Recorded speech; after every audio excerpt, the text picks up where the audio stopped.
All right, well, welcome back to the afternoon service. We're excited. I mean, it's dark days ahead of us, but we're excited to be able to serve the Lord through the dark days. And I'm really happy that we have a lot of people in the front lines willing to fight the fight, willing to do a lot of legwork for us to be able to fight the fight. But we do have to, as Christians, start fighting the fight if we haven't. I think for years, and again, I'll never put anything ahead of preaching the gospel, but for years we hid behind a wall of, well, we share the gospel and that's it.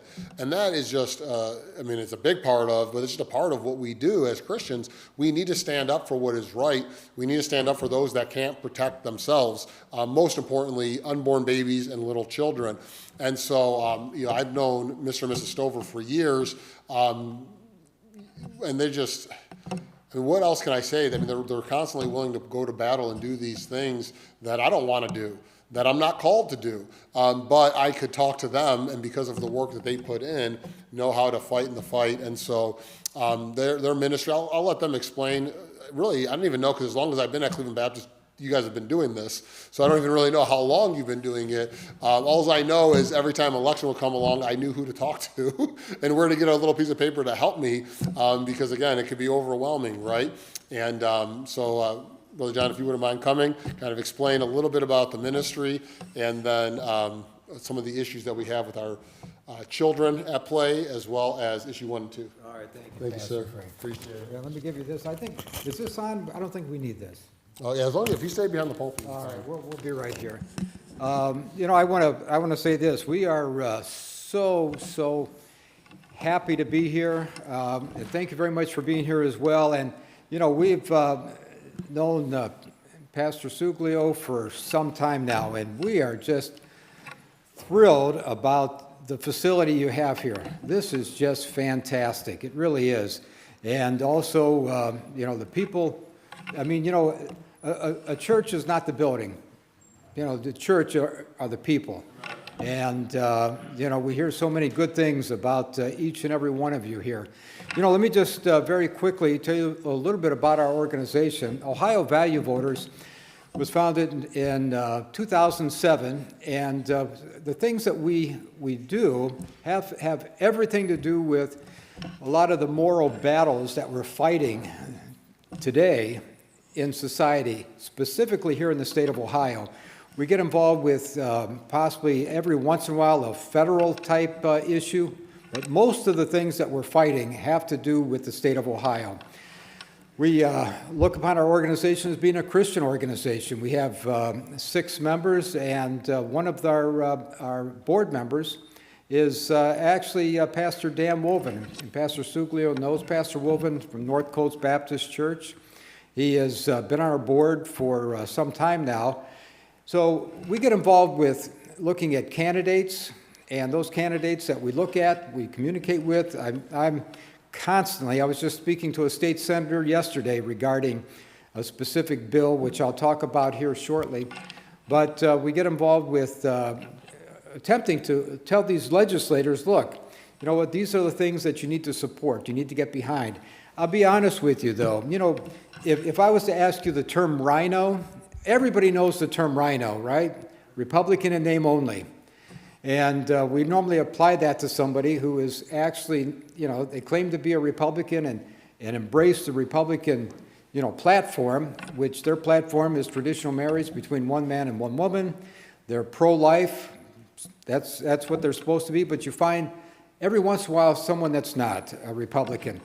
Well, when it comes to working with legislators in Columbus and even legislators at the federal level, I don't work with Democrats. Why? Because the term rhino would be what for a Democrat? It'd be a dino. You don't find Democrats in name only because they're not permitted to exist as far as the Democrat Party is concerned. So when it comes to the values that we look at in supporting, once again, pro-life, marriage between one man and one woman, traditional marriage. We're looking at also issues that we never thought that we would have to address today. Issues such as this gender dysphoria that's taking place. Okay, I'll talk about, some of those bills here in 1 second. But, and then, even protecting women against biological men parading as a woman, These are the type of things that we're fighting today, and it's a battle that's taking place in Columbus as well. Let me go to the first slide if I could, and let me just talk a little bit about, this is, once again, we're another organization, let me mention, Protect Ohio Children. This is something else that's a affiliate of Ohio Value Voters, and what Protect Ohio Children is basically the entire organizational term means just that. We're looking at protecting children in the state of Ohio from comprehensive sex education, from critical race theory, from the indoctrination. I mentioned gender dysphoria before. So those are our two organizations. And we do have cards sitting out there on the table. So when you leave, please take those cards that explain both of the organizations. If we can go to the next slide. Let me just talk a little bit about Title IX. Title IX is something that we were involved with the fight and on here within the last year. And right now, the Biden administration has put a stop on any of these crazy new policies that they want to bring in on Title IX. And not to spend a lot of time on what Title IX is all about, but Title IX is actually something that came about roughly 55 to 58 years ago that Congress passed that basically gives women the right to the same type of sports and education and scholarships and so forth that men had always had. When it came to colleges, they wanted to make sure that they were spending the same amount of money for women's programs, women's sports, as they were for men. Well, the Biden administration, within the past year and a half, they came out with new guidelines. And those guidelines were going to include the men who felt that they were women. Okay, it's going to go through the transgenders. And many of you have seen where you've had issues with women coming forward and saying, you know what, it's not fair that I end up having to compete against a man in sports. It's not fair that records are being shattered by these transgender men when it comes to women's records.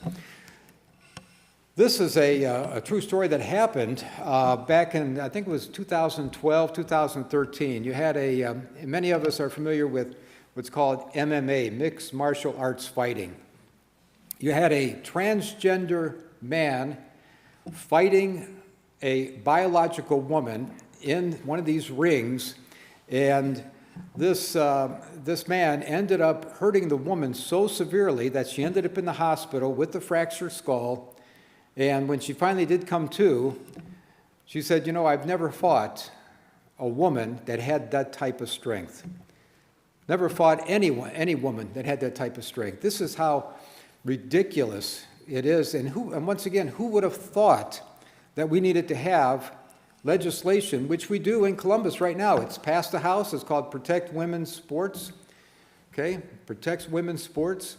And it's basically a bill that's passed the House that's going to go to the Senate, and the Senate's going to be considering it, that's going to prohibit this type of thing from happening in the state of Ohio, where biological men are permitted to compete against women. Some of the other bills that we're working on, let me just tell you a little bit about the SAFE Act. We got another great bill. It was sponsored by Representative Gary Click.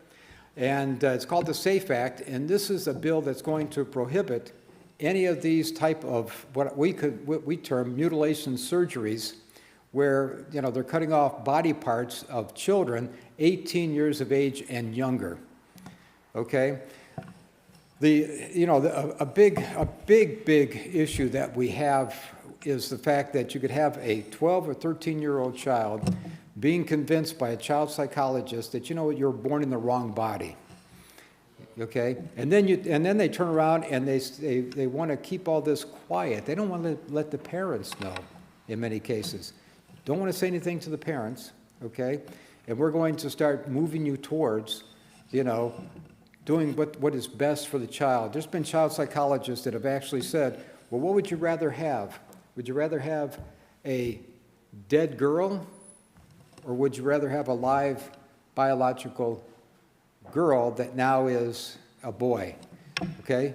You want your daughter Betty to be dead because she's threatening suicide, or do you want Bob, your new son, in the family?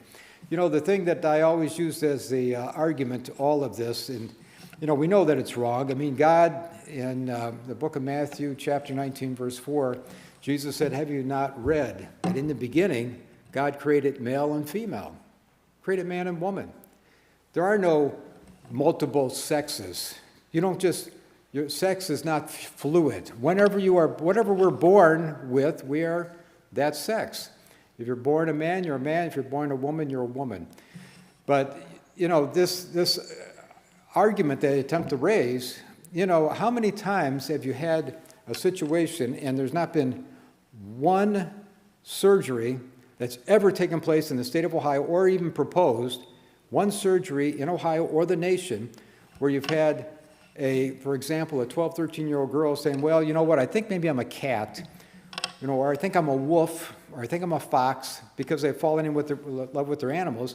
You never had a child psychologist ever propose that we need to start working them through gender or surgery, I should say animal surgery, to turn them into such an animal.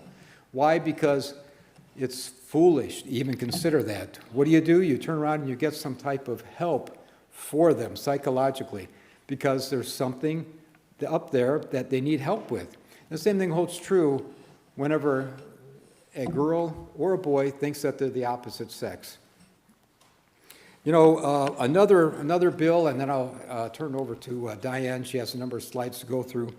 Another bill that we're working on is House Bill 8. House Bill 8 is another bill that passed the House, is going to the Senate, and it's going to be up for discussion here soon. But House Bill Senate is the Parental Rights Bill, Parents' Bill of Rights.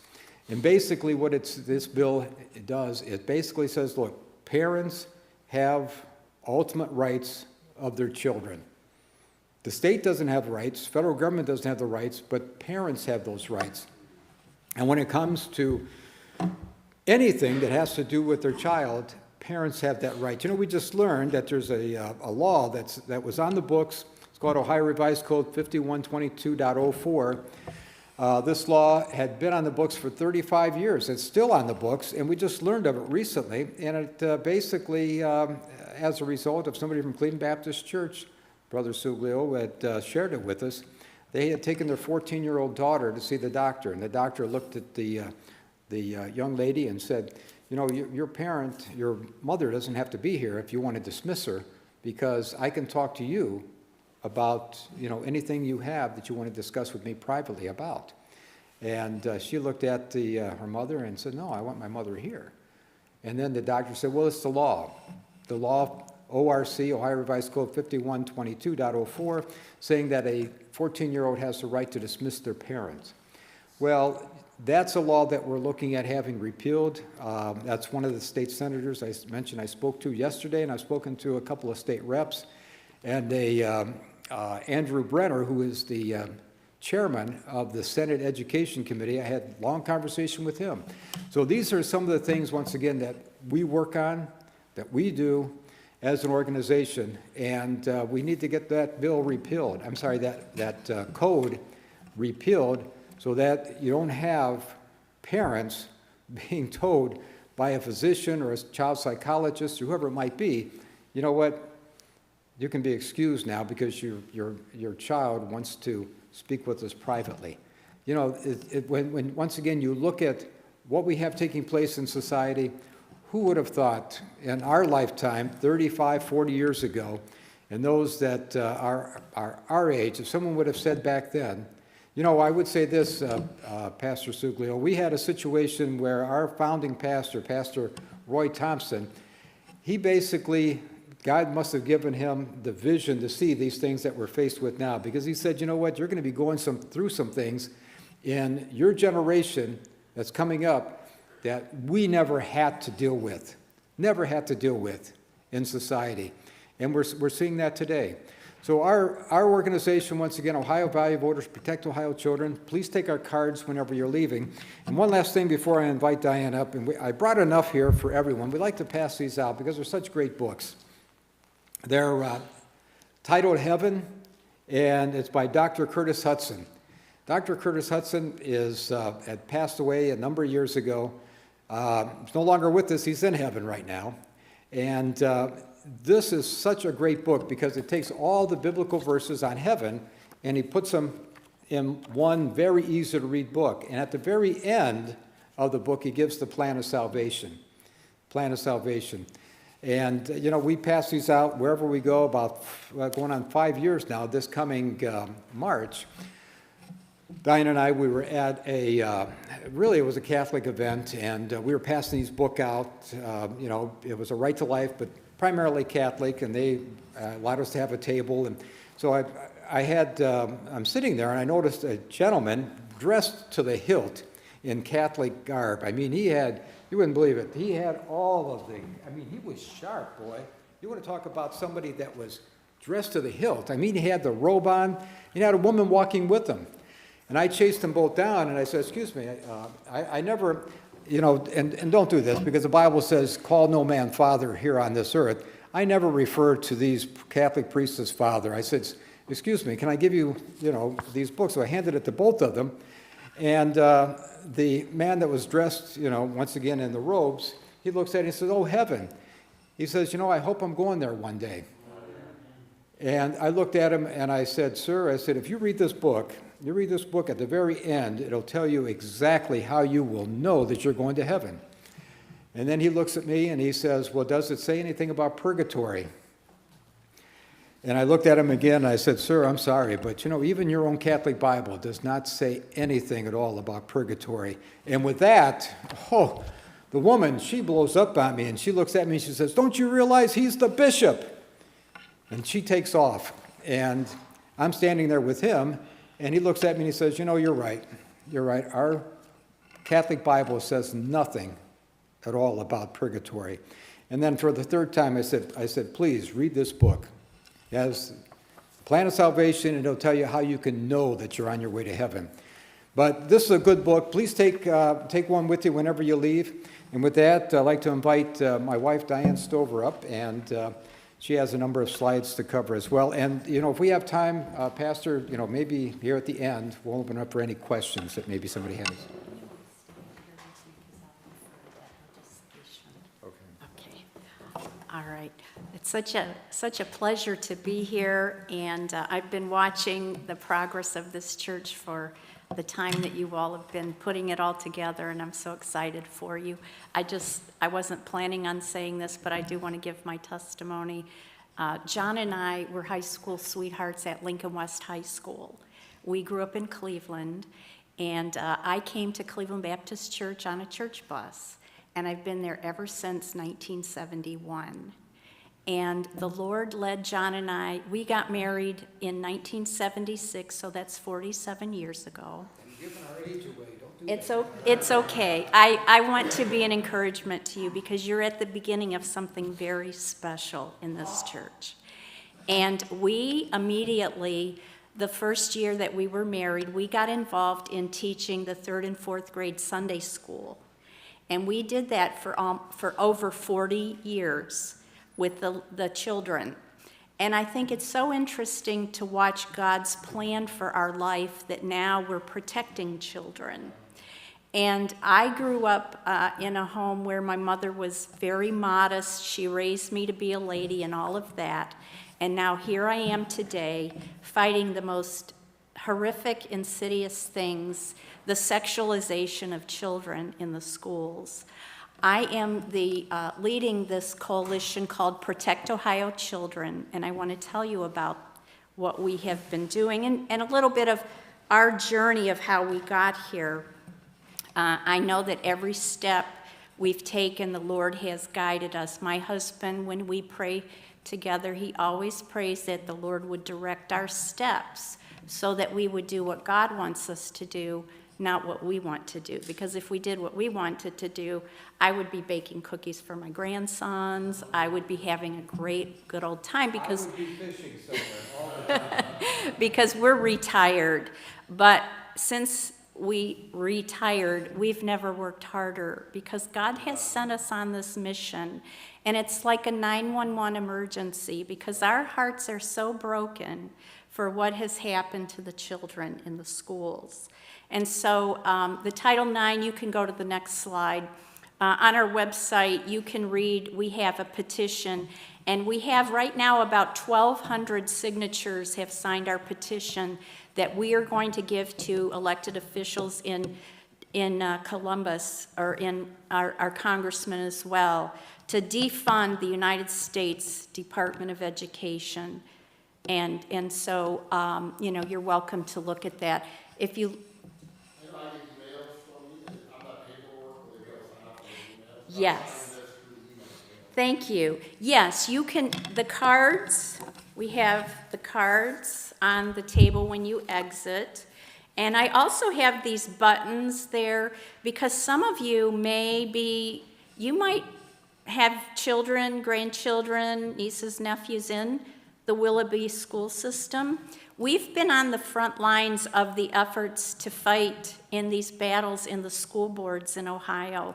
And the people that go to the school boards, and we're going to talk about what we've been doing with that, they wear these buttons to show solidarity that they're there as a group to protect the children from the things that are being brought into the schools.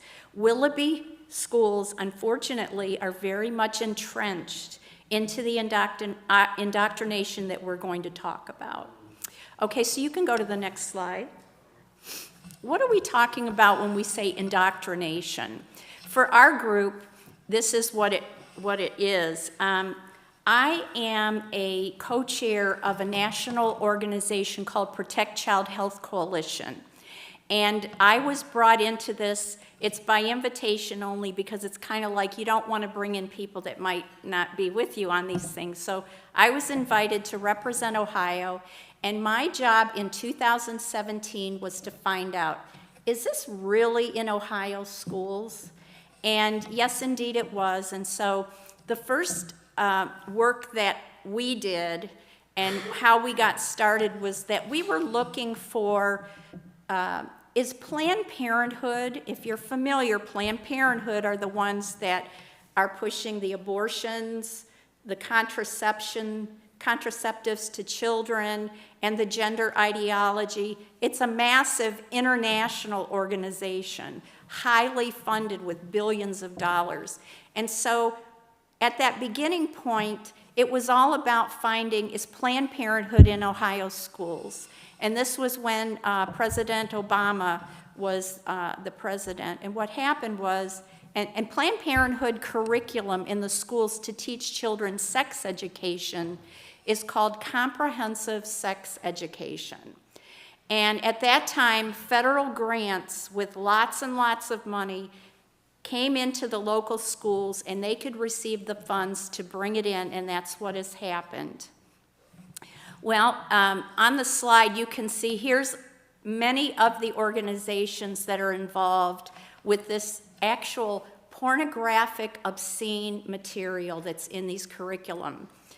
And then also in 2020, when the pandemic was going on, we also saw this huge insurgence of critical race theory.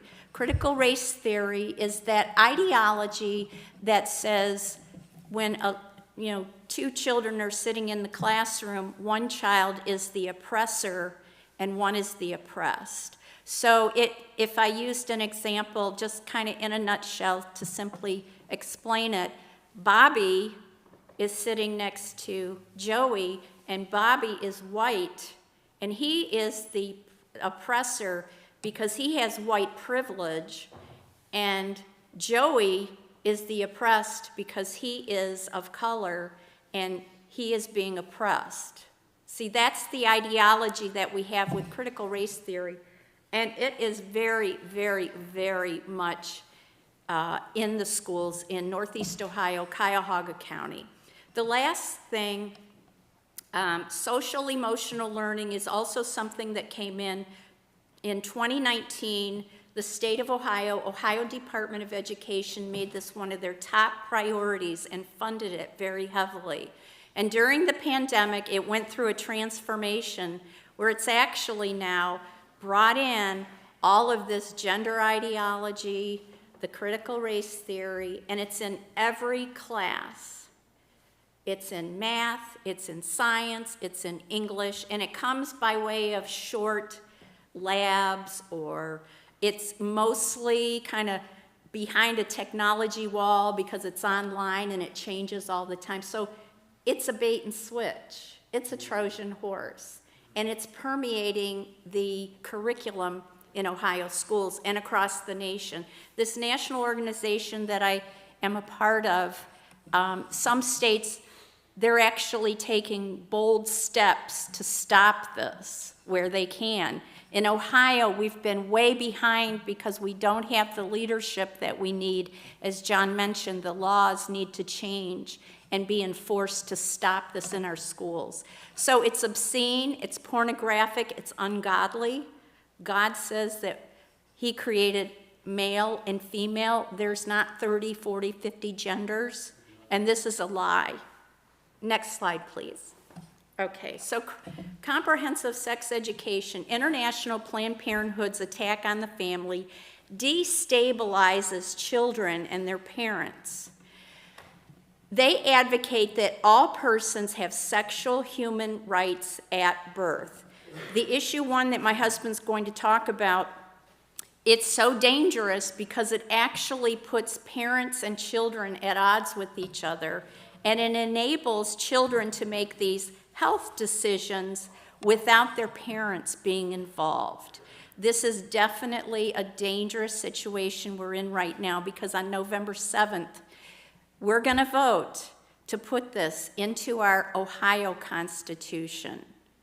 And so this is what they want to do. This flyer that you have here, the 15 harmful elements of comprehensive sex education, we have distributed thousands of these flyers.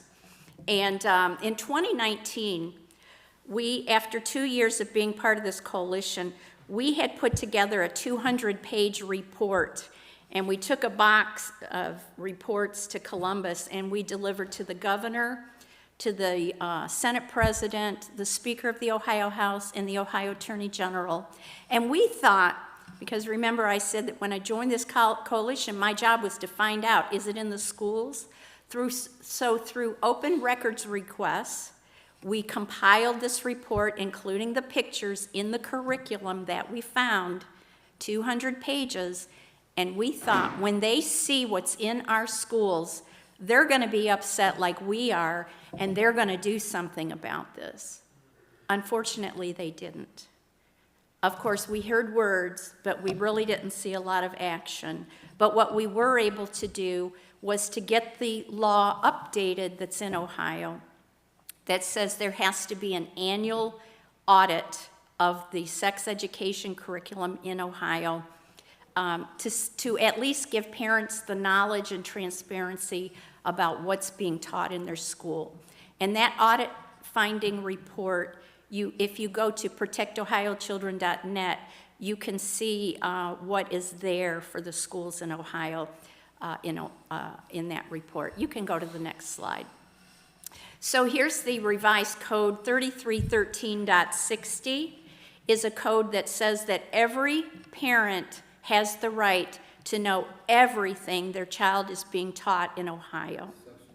Section G says curriculum, videos, anything that your child is receiving, handouts, parents have a right to know immediately what that is. And so this has presented a new challenge for us, because that law means everything. And with the social emotional learning curriculum that I mentioned, it's behind that technology wall, and they're refusing to let parents see it most of the time because it's online, and it's a problem that we're dealing with right now. 3313.60, that's Ohio law that specifies exactly what can be taught with regards to sex education in Ohio. And it is required, parents can opt out, but it is required that every middle school and up be taught, but it specifies what that should be. And so now, since this law has been updated, thanks to the work of our coalition, if your school board, if your school district is teaching something other than that, then it is a situation where the parents are to be notified and they opt into a curriculum. So I'll give you an example. If your school is teaching all manner of LGBTQ in the sex ed class, that's not specified in the standard for Ohio, and you can go to your school board and you can let them know that this shouldn't be happening.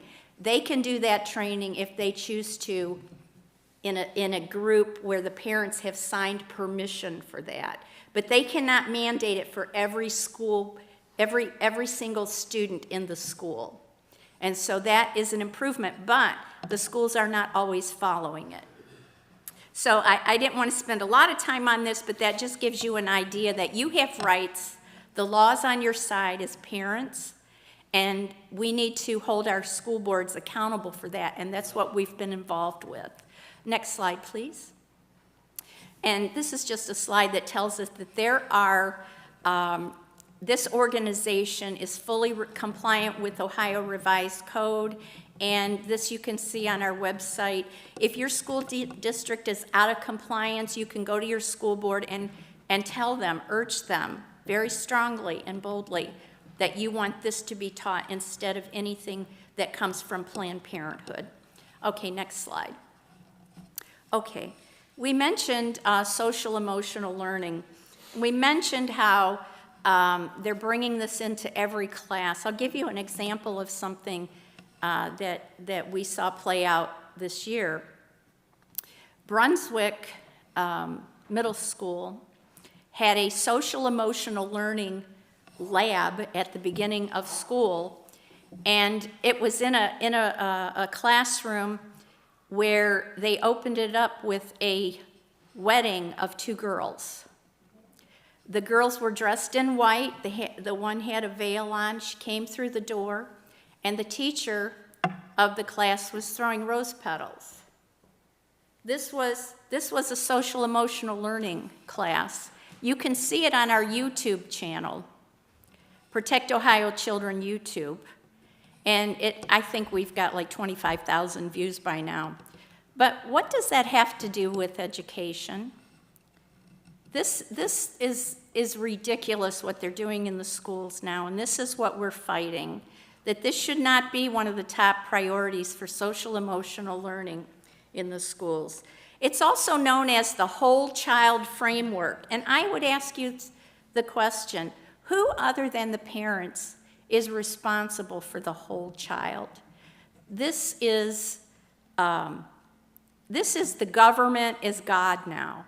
And so they are taking the responsibility of the children. And as I said before, it's a bait and switch. This slide that you're looking at here, it's kind of hard to read, but on our website, if you look at it, it's showing where the dark money's coming from. It's coming from the Planned Parenthood. It's coming from the CDC, which is the Center for Disease Control, the Zuckerbergs, the Gates Foundation. It's the same people that are involved with all of these other insidious things that we've talked about. You can go to the next slide. Social emotional learning. They started out saying that it was the process through which children acquire the skills and recognize and manage their emotions and develop caring and concern for others. In other words, they presented this to Ohio in 2019 when it became part of our Department of Education as something that would teach children about kindness, empathy, those soft skills of how to communicate effectively with one another. Doesn't that sound just wonderful? Of course, we want children to have those competencies, but what they have done is they've transformed it into something else, because what you can see in these curriculum is that what it is today is not what it's going to be a month or so down the road, and so they've transformed it into something horrific. It undermines parental rights. It promotes data collection. Our organization, and I'll show you some of this in a moment, but we have collected whistleblower anonymous tips. We have a tips at protectohiochildren.net, and we have collected since 2017 just shy of 200 school districts on our website, from up here in Cleveland all the way down to Cincinnati. You'll see on our heat map, we call it, evidence. We have evidence that shows and proves that they are separating parents from their children. I'll give you an example. Again, in Brunswick, there's a lot of problems in Brunswick for some reason. Medina County, up here in Northeast Ohio, it's everywhere.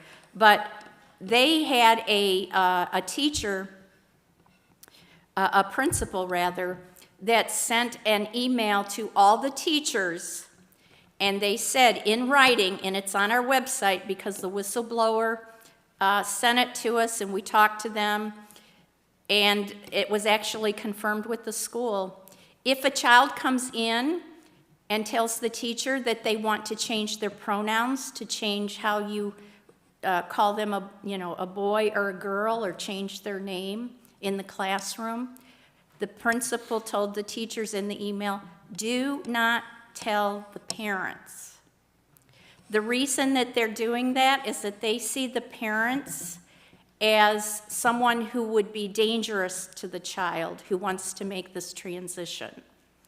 And so this is happening. We have in Southern Ohio, a whistleblower who told us that, actually a teacher who told us that they gave, the Cincinnati Children's Hospital came in with Planned Parenthood and talked to the children about the gender ideology and the abortions and all of this, and said that you can opt your parents out of your MyChart. Your parents don't need to see what you have in your MyChart and your personal health records. And what has happened is our Governor DeWine has put now hundreds of school-based health clinics in our schools.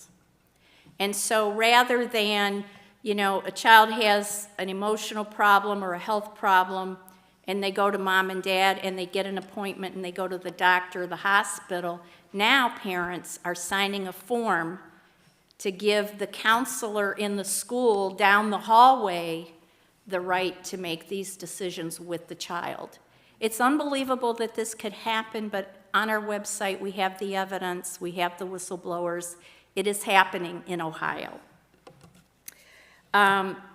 So it undermines parental rights, it promotes data collection. We were in a meeting, John and I, in Columbus, and we had a teacher who's a Christian in the public school, held up his laptop and showed us the reports that they can run on the data that they collect on children, and they flag them, and they can identify, is this child,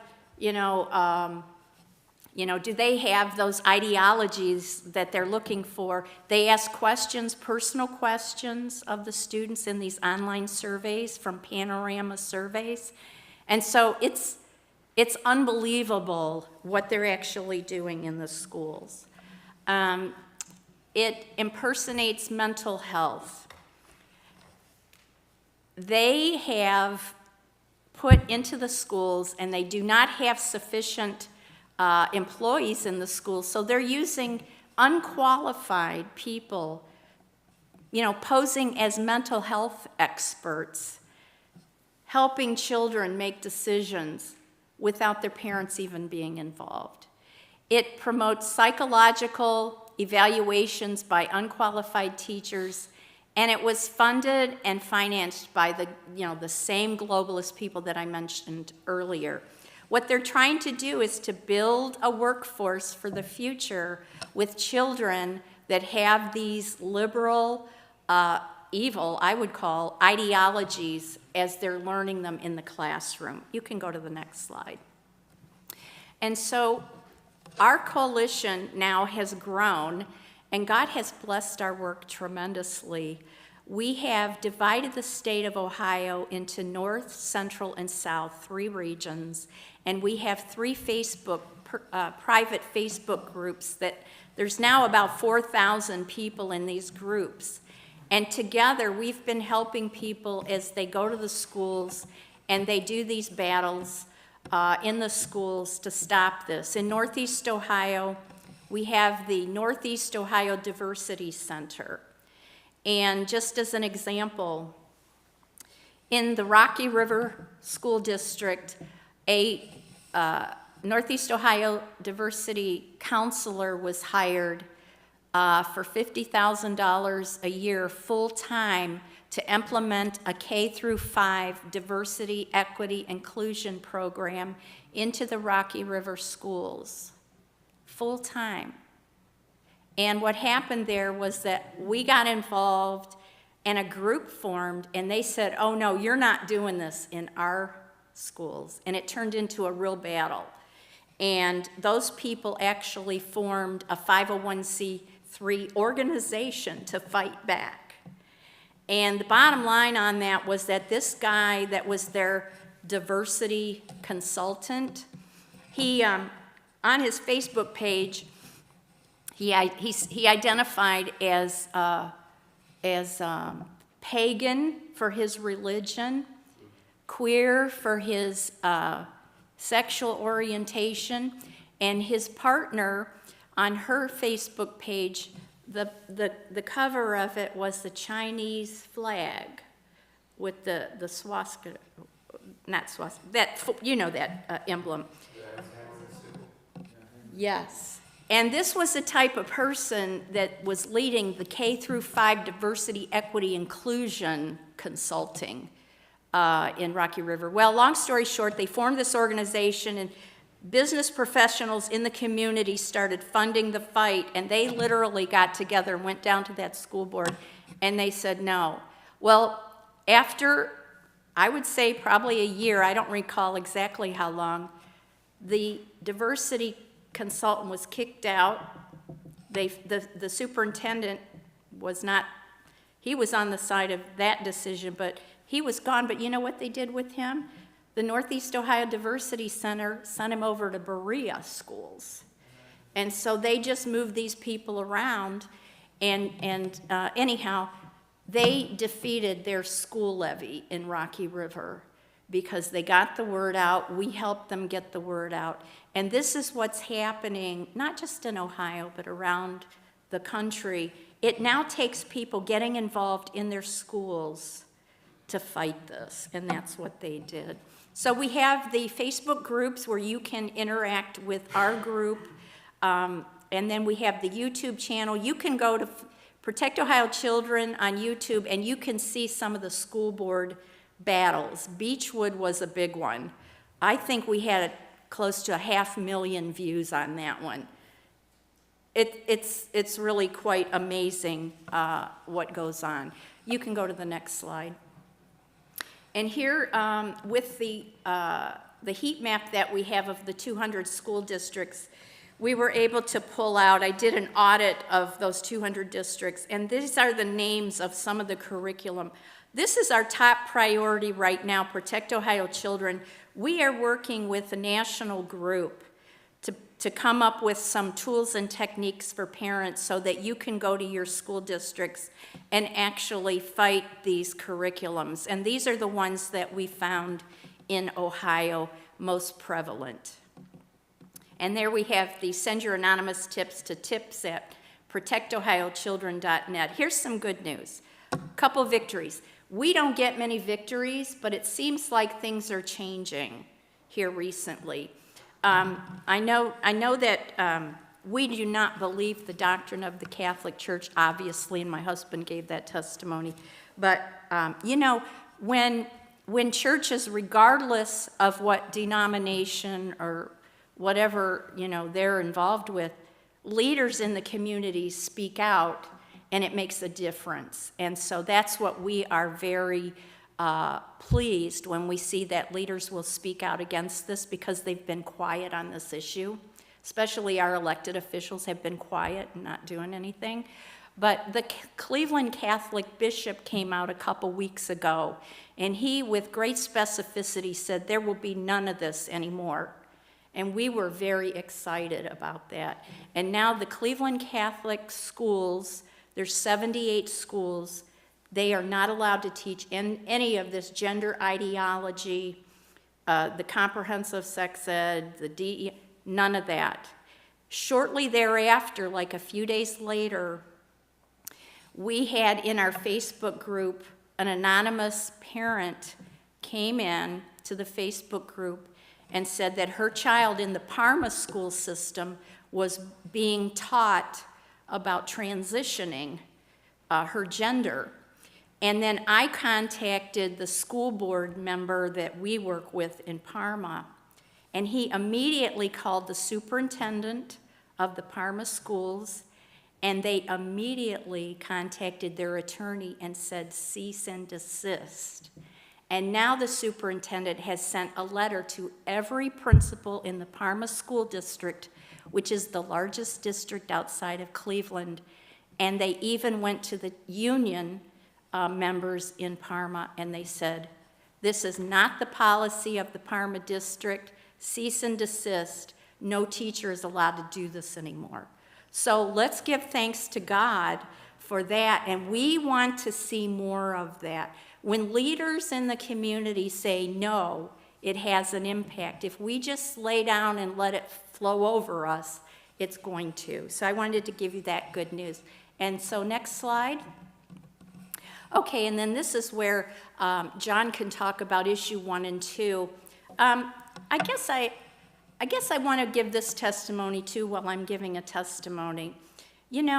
I'm just a sinner saved by grace, but I made a decision way back when, we never had alcohol or drugs or all these things in our home, and we never, certainly after we got married, got involved with alcohol. I have never tasted, I'm 67, I'll tell you how old I am.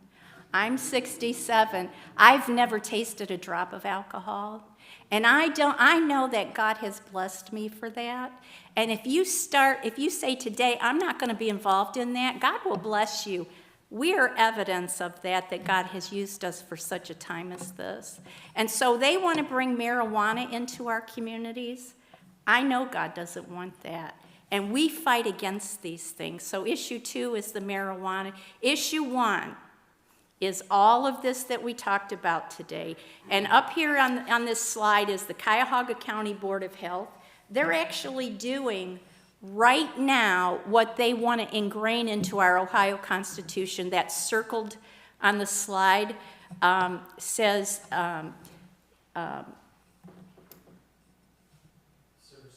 to anyone over the age of 13 without parent or guardian. thank you. Services to anyone over the age of 13 without parent or guardian. And in the first paragraph, it says it doesn't matter what your immigration status is. We have been following the Cuyahoga County Board of Health since the beginning of our journey in this battle, and these people, they are the perpetrators of so much of what's going on here.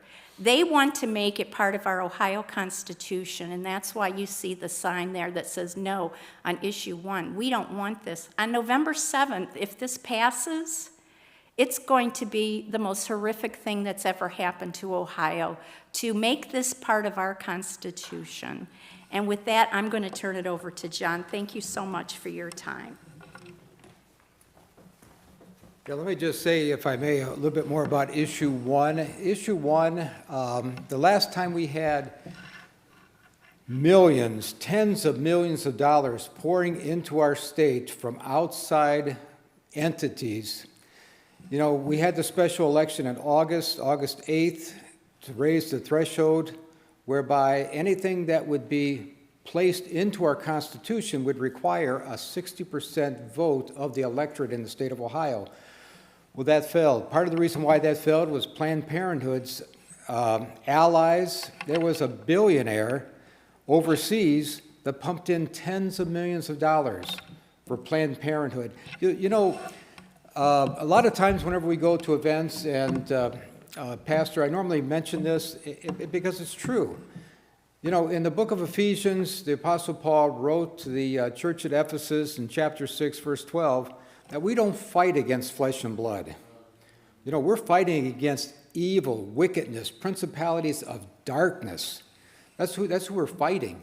And that's what many of these men are. Many of these men, they are just evil that want to see children in the womb killed. Want to see them killed. Want to see them murdered.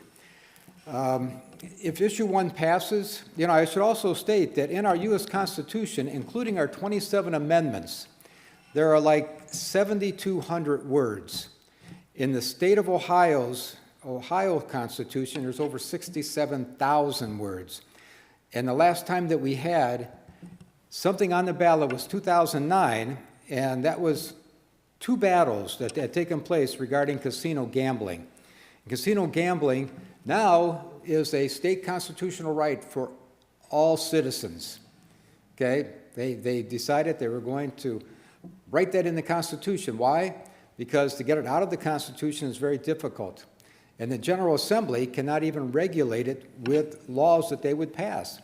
The governor with administrative laws, he cannot do anything with it. The only way that could be repealed is that it takes another vote by the people. If issue 1 passes, abortions can take place up to the 9th month, can take place even a day before the child would be born.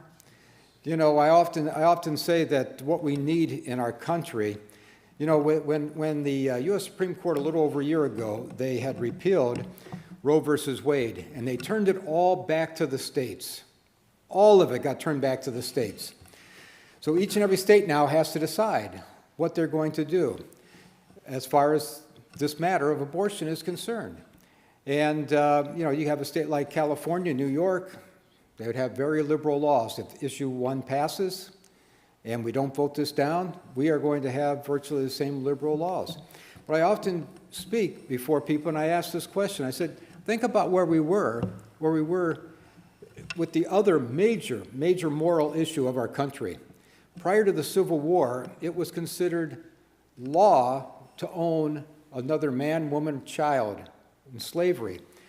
Matter of fact, the U.S. Supreme Court in March of 1857, with the Dred Scott decision, ruled against the slave Dred Scott, who had gone from a slave state to a free state, and the people there, the abolitionists, said, this man is a free man. They petitioned all the way to the Supreme Court. The Supreme Court ruled against Dred Scott and said that his doctor had a right to his property. Referred to this individual as being property. You could not deny the doctor the right to his property. And you look at the states' rights back then. I'm not saying we're going to end up in a civil war, but I would say as far as abortion is concerned, but all you have to do is look no further than that. What we need personhood ruling by the Supreme Court whereby a child in the womb has the same constitutional rights to life, liberty, the pursuit of happiness as a 1 week or even a 1-day-old child has. You know, that's what we really need. But please vote no on issue 1. Issue 2, as it was Diane had alluded to, you know, there are other states that have passed marijuana in their states to make it legal. All you have to do is look at Colorado. Colorado, their crime rate is up. Marijuana leads to much more, I guess you would say, severe drugs that are lethal. And it's not something that we really need or we should have in the state of Ohio. So we're urging people to vote no on issue 1 and issue 2. And once again, thank you very much. And we can open it up for if questions. We still have time? Okay. Anybody have any questions or any comments or anything they want clarification on that we've been able to discuss here? Yeah, so you, I think, Diane, you were talking about the surveys they were doing in the classroom. I just want to make sure I understood you clearly. You said they're flagging these children if they are likely to adopt the liberal ideology so that they can continue to groom them as they go through the education.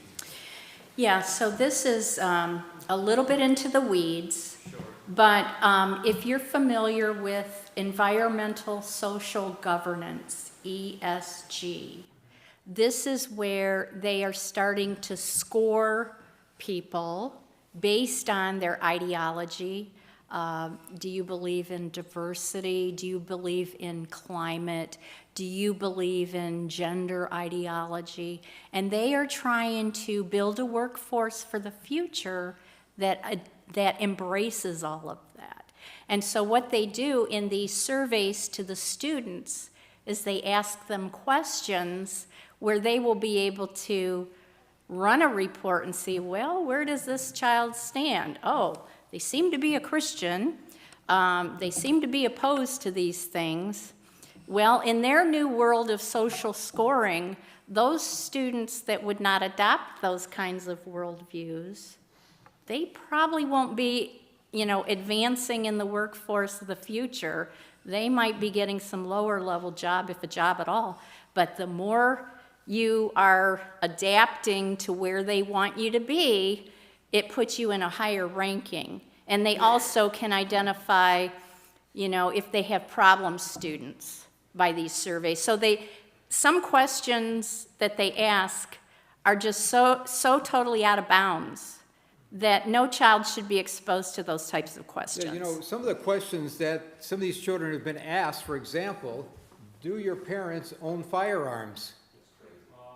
These are some of the questions that they raise, and almost as if they're attempting to find out from the children, okay, well, let's identify those parents that have firearms in case we ever decide that it's necessary to go after them.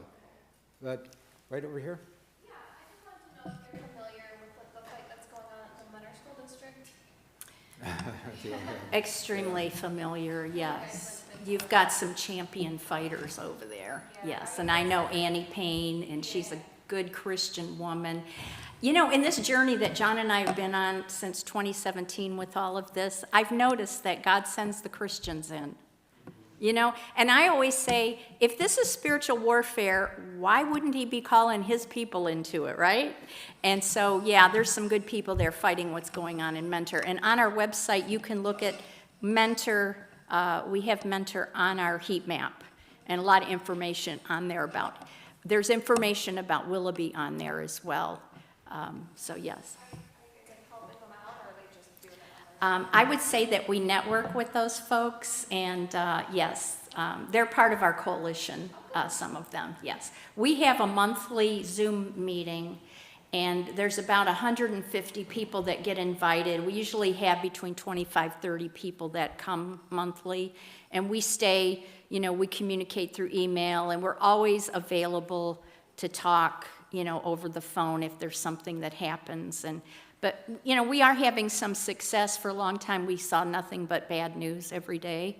But, if you push back the darkness, I always say Jesus called us to be salt and light in this world, and that's what we're doing. I don't expect all of you to do what we're doing. He just called us up into this. But we're getting the words out Wait a minute, there. if there's anybody that would like to, we can officially retire. You all are starting this wonderful new church here, and getting the salt and light out there to spread the gospel is priority one.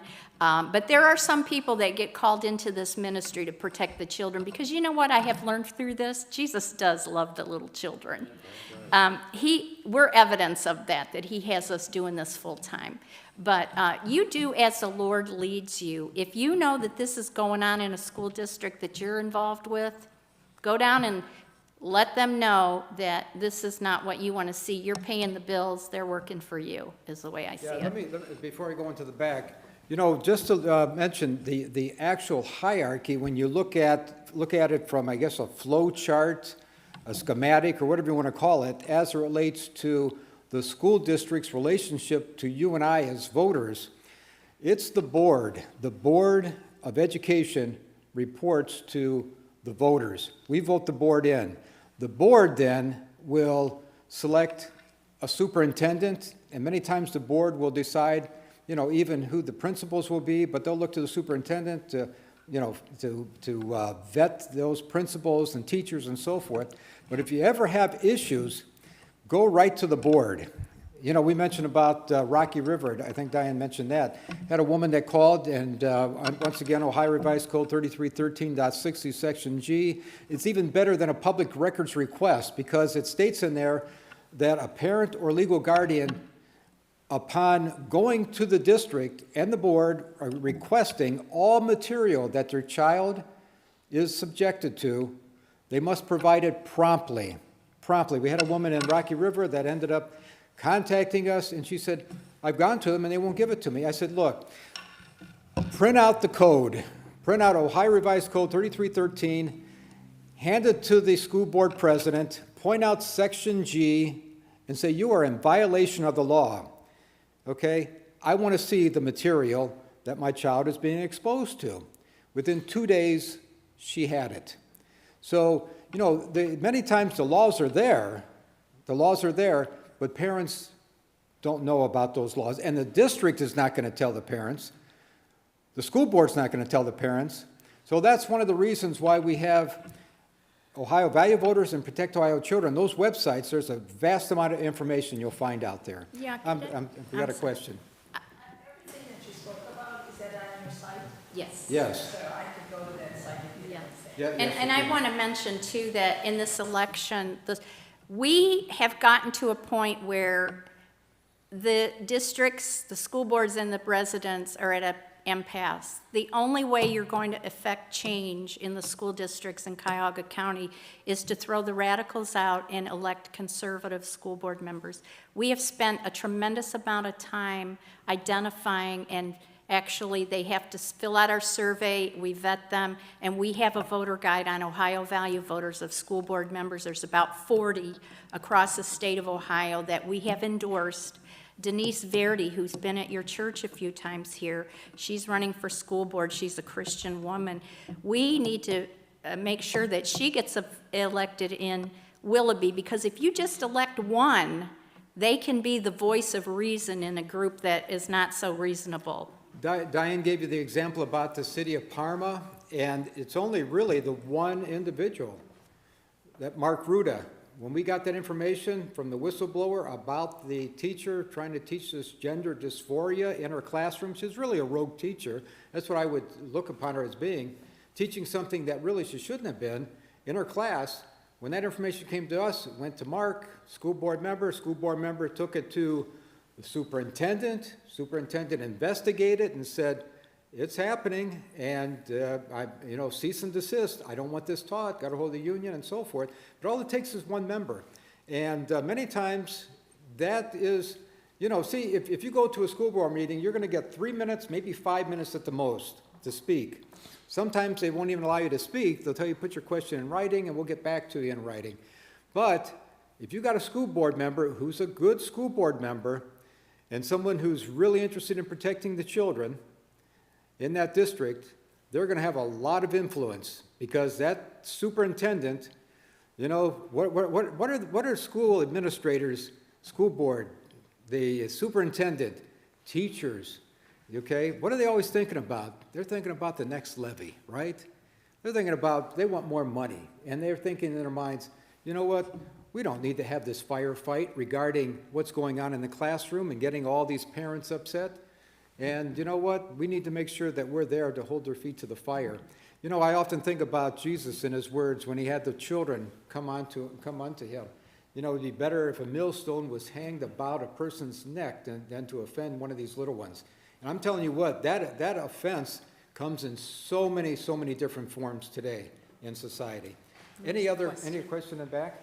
Yeah, so many times, obviously in life, when you have like a Republican, a Democrat, or a believer or non-believer, times you get them together and have them try to talk. A lot of times, nothing fruitful comes of it at times. So would you think it's like for people who might already kind of be leaning more yes issue or something, do you think it's effective or even purposeful to interact with them or try to engage in conversation, maybe just win one more over or somebody else, or is it just kind of like a mission to grab on as many as, you know, believers or Republicans as you can and just like get made aware of them because is it like useless to try to talk to others? Or? Yeah, I would say, you know, it depends upon the issue. When I'm going down to Columbus and I'm talking to these legislators, once again, I really don't talk to the Democrats, and I'm only saying that only from the standpoint that you know, the Democrats in Columbus, Democrats in Washington, you know, if you don't toe the line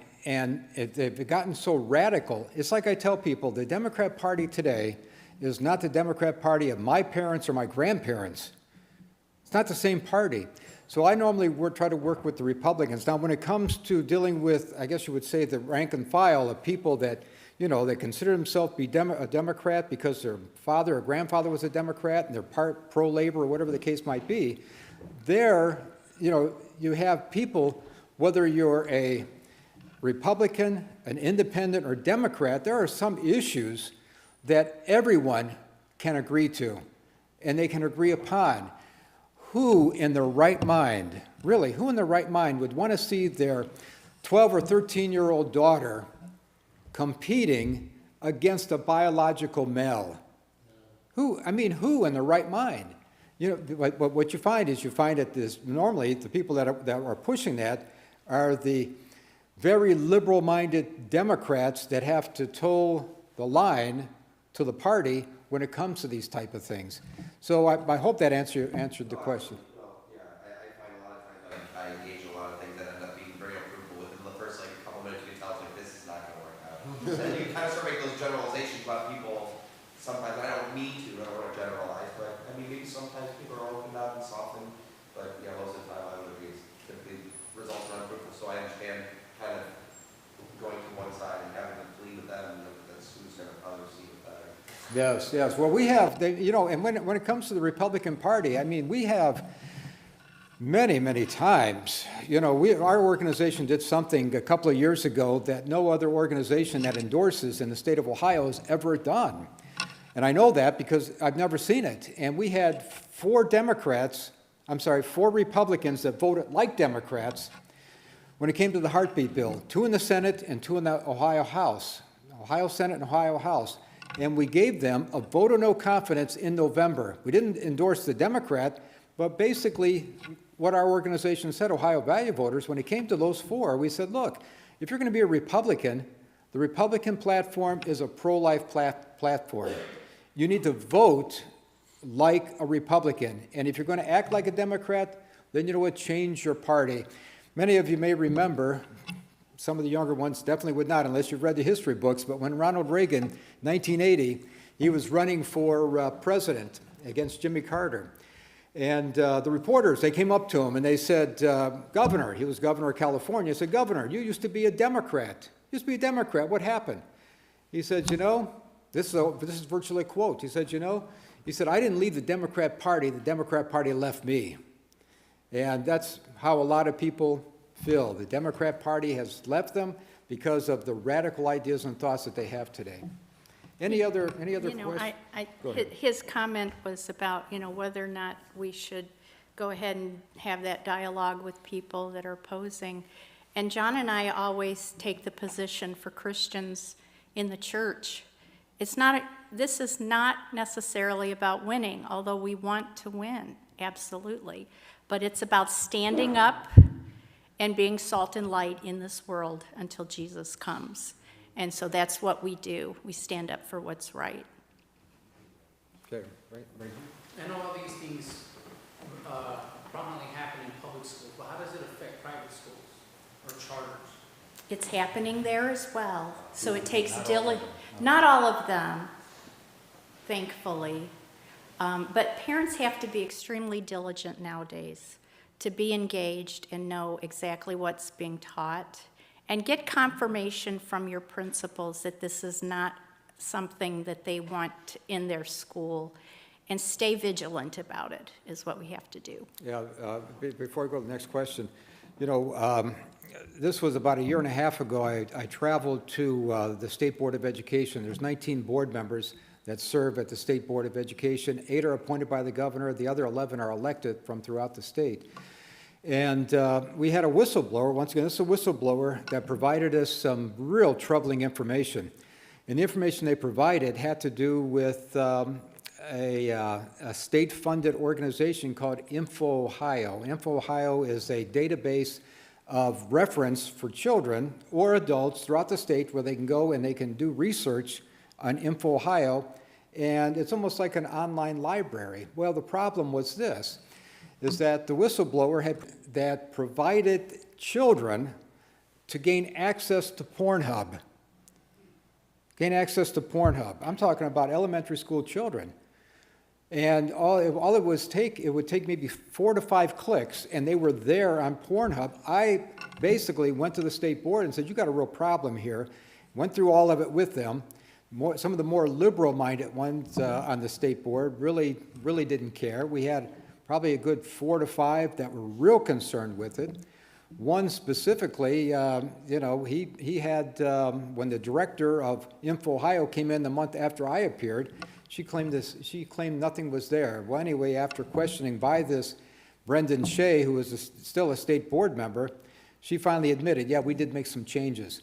So, these are the type of things that, once again, that we are out there on the front line fighting, not only us, but other people. Our 2 organizations, Ohio Value Voters, Protect Ohio Children, we're there to provide people information so that they can go to their school district or they can engage in that fight. We have hearings coming up, I mentioned earlier, in the Senate on some of these bills, and what we plan on doing is getting the word out so people can go to those Senate hearings or contact their senators and make sure that they're on the right side of those issues. Okay, we had somebody else?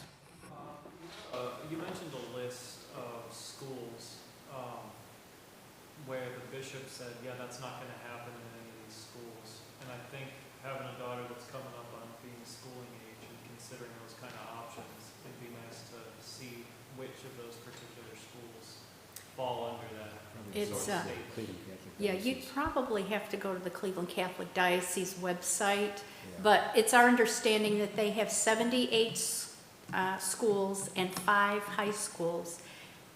Ignatius and St. Ed's, I think it was, do not fall under the authority of the Cleveland Catholic Diocese, so not those 2 schools, but there's people pushing them as well, saying they're not going to fund those schools in the Catholic Church community if they don't get rid of this stuff. Whenever we need to stop, Pastor, just give me this and we stop. But, this is going on almost 5 years ago.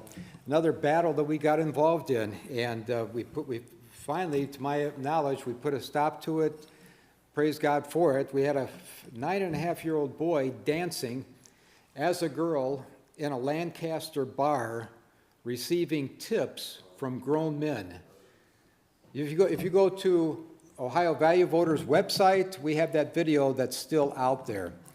Okay, that video is still out there of this boy dancing in this bar. Angie King's bill. Yeah, well, right. We have a bill that's going to address that. We're getting behind in this General Assembly, Representative Angie King, that would deal with something like that. But, these are the type of battles, and this is exploitation, once again, of children. They want to sexualize children. And, I don't want to get into, the organization NAMBLA, but if you're familiar with NAMBLA, National Association of Men-Boy Lovers, you have grown men that want to actually change, and they want to look at lowering the consent whereby men can have sex with young boys. It's called NAMBLA, and a lot of people don't hear much about them, but that's what they're interested in doing. It was past March, the UN had some sort of revision to their suggestion on how nations ought to treat the idea of consent to sexual activity. And I think it was maybe the 14th subsection where they said that your age shouldn't be a factor in sexual consent. Yeah, and once again, this is what they're pushing. That's what they're pushing. You know, the thing that, this was about 3 years ago, our state attorney general, he had a sting operation in the Cleveland area. It was called Operation Triple Play. Dave Yost, along with a number of law enforcement agencies, and may have been some of them over here on the east side of Cleveland, if I recall. But they were going after all of these perverted men that were trying to set up an encounter with an underage boy or girl to have sexual relations.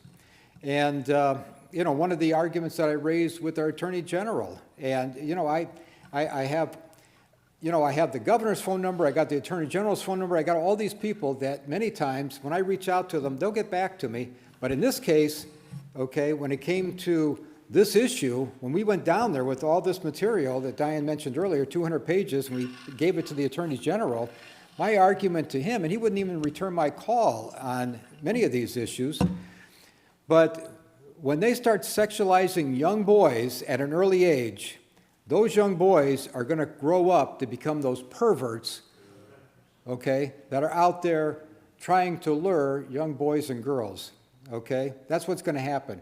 And that was my argument. I used the example. I said, you know, when we start looking at the drug problem that we have in this country, you know, it's okay to fight it on the street, but you know what you have to do? You have to say to yourself, well, what's the source? The source are those people that are coming across the border, right, from Mexico, and from those cartels, or bringing those drugs off the coast of Florida or California, and bringing them in that way, or tunneling underground and bringing them into the United States.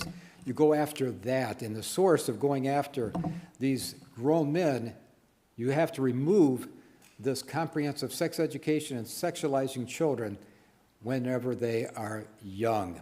You can't allow that to happen. Any other questions? Yes, sir. Your organization is addressing all the problems that arise from vaccinations, especially vaccinations of young children.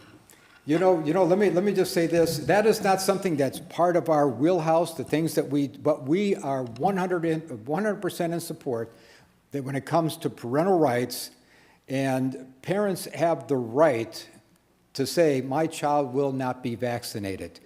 You know, when you come right down to it, you know, there is so much that we're seeing in way of health-related issues, and even where people are dying. There's a great documentary out there. It's called Died Suddenly. Okay, watch that documentary, Died Suddenly. And they go into the specifics as it relates to a lot of these people. They firmly believe, and there are experts out there. They even try to, of course, you know, YouTube and all these other social media, they try to ban those videos, right? Because they don't want the truth to get out. But you have, there's a real problem there. My wife and I, we didn't get vaccinated. And I don't hold it against anybody that did, believe me. But when we sat down, we looked at it. We said, no, we're not going to get vaccinated. We both came down with COVID. After we came down with COVID, we went to a LabCorp. Cost us $6 a piece. They drew our blood. They came back with a report that said, this is the level of antibodies that you have in your system. My wife, she turned around, she laminated it. So anybody, when they say, okay, have you been vaccinated? Here it is, right here. Right here. I got the antibodies right here according to LabCorp. You know, a real quick story, and brother, just let me know whenever it's time. Real quick story now. You know, this happened about 10 years ago. There was a study conducted of people in their 90s, maybe in a few that were 100 years old, that were children. Now get this, when they were children, in 1918 and 1919, when the Spanish flu swept across the entire globe. And they said, you know what, we're going to check these people to see if they still have the antibodies in their system. Wouldn't you know it? They still had them to fight the Spanish flu if that ever came about again. I mean, that's how God, you know, the scripture says that we're wonderfully made, you know, and God made all of our bodies to be able to, you know, to develop those immunities so that we can combat those type of things. But no, getting back to vaccinations, we're 100% behind the group. We know a lot of legislators. Jennifer Gross from Southern Ohio, she's somebody that has fought that in Columbus. She fought the governor. Matter of fact, she fought the governor so hard that the Speaker of the House then, what I called is they sent her to the political doghouse, okay? Because she was fighting it the way that she was. But we certainly agree with that. Anyone else? Pastor Suglio. Oh, sorry, Pastor. Well, I don't know how we can help, physically, financially. I mean, obviously, there's many hands make light work, right? And obviously, because of the finances into this. And so, how can we as a church, as a local church, come together to help you guys? You guys are starting something wonderful here, and we would want to contribute to your efforts. Oh, yeah, I would. But you can pray. Pray Absolutely. that we will have liberty to fight the evil. Jesus prayed to the Father to keep us from the evil. We want to stop the evil in Ohio, so you can pray for us that way. Look at our website, tell other people, and you know what? Stir up some hornet's nests with the information. Pass it around. And I want to say on issue 1, too, the World Health Organization, Planned Parenthood, the Centers for Disease Control, these people have all married up together, and they really have one ideology. And this legislation, if you look at the ballot language, what it says is what those organizations say is that every individual has human rights. What that means is a child has the right, and that supersedes their parents' rights. We have to fight that. Pastor, to mention on how, people can help, once again, please go to our website, sign up to get our updates, because, one of the things that I often have said to groups, and we've been to the northeast part of the state, down all the way down to Cincinnati. We were in Cincinnati, so far south that we were actually right along the Ohio River. And I said, well, look at this. I could swim across, and I'd end up, I don't know, I guess it was Kentucky. I'd end up in Kentucky. But we let people know that the only reason why we can have the influence that we have with these legislators is that when we start getting the word out on an issue, on a bill that either needs to be defeated or passed. And I was talking to a senator just the other day. I said, you know what, do we need to call the dogs out? And I say that meaning, do we need to start drumming up support, okay, to go after, okay, this bill?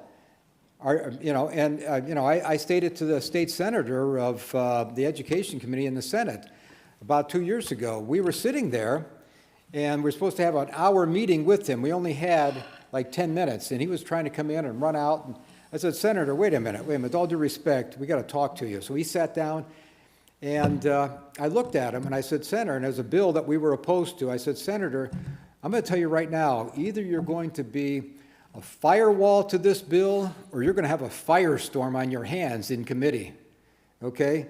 Because we will see to it that we bring the people down to testify and to make the calls and do everything we need to. So how you can help, pastors, please sign up. Please sign up to our website, get our updates, so that when something does happen and we ask people to call your representative in Columbus, you can get a hold of your state senator, get a hold of your state rep, and every once in a while get a hold of your Congress representative regarding a matter. But is that it on questions? Okay, well, thank you so much, Pastor, for allowing us to come, and thank all you fine people here at, out here in this fine church. I'm telling you what, this is, our deacons at Cleveland Baptist Church, we actually looked at the initial photos of the facility here, before it officially was to become a church, Baptist church, and we said, wow, this is wonderful. I mean, how can we not, get involved with this ministry? So thank you very much, and God bless each and every one of you. Thank you.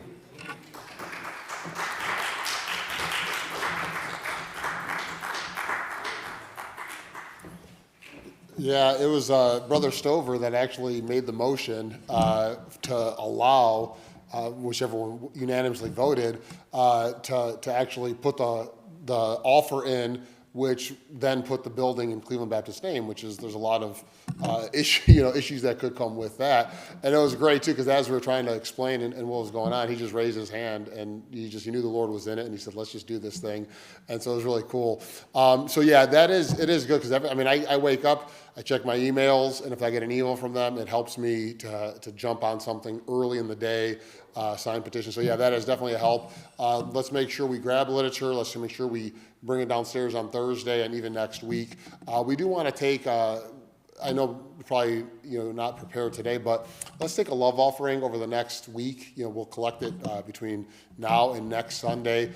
Anything specifically for these organizations, because I know they're willing to help and do whatever is necessary. But it does take a lot of money to do a lot of these other issues. Everything costs so much nowadays. So let's take a love offering. We'll collect it and then we'll send it to them next Sunday. So just, if you put it on a check, just put Ohio Value Voters or Protect Children on the memo line. Put it in the offering plate, or if you mail it to the church, or just hand it to me, and then we'll collect it and then give them a love offering next week. Because it is we have to fight. The time is now. We're not going to have another opportunity in a longer time. Yes, also, please take, sign, throw it up. Are we allowed as a church to put those up? Yeah, it's not in Canada, yeah. So we'll put take whatever you want, put them in your yard. Whatever's left, we'll put up at the church. I know I have one in my yard at my house. Other than that, we will pray and be dismissed. Please stop at their table on the way out, and, any other questions you may have. Let's pray. Heavenly Father, Lord, thank you for just a wonderful day. Thank you again, and we ask you to please bless and protect the Stovers. It is spiritual battle, and there's oppression that comes with it. And I've seen some of this material, and it grieved my spirit, and I don't want to look at it or hear those words, Lord, but somebody has to do it. Somebody has to be able to let us know, to equip us to be watchmen, Lord, and to warn. And so I thank you for them. I thank you for calling them to this and their faithfulness and diligence in it. Lord, please protect them. Please protect us as we continue to attack the gates of hell here in Willoughby and beyond. We love you. In Jesus' name we pray. Amen.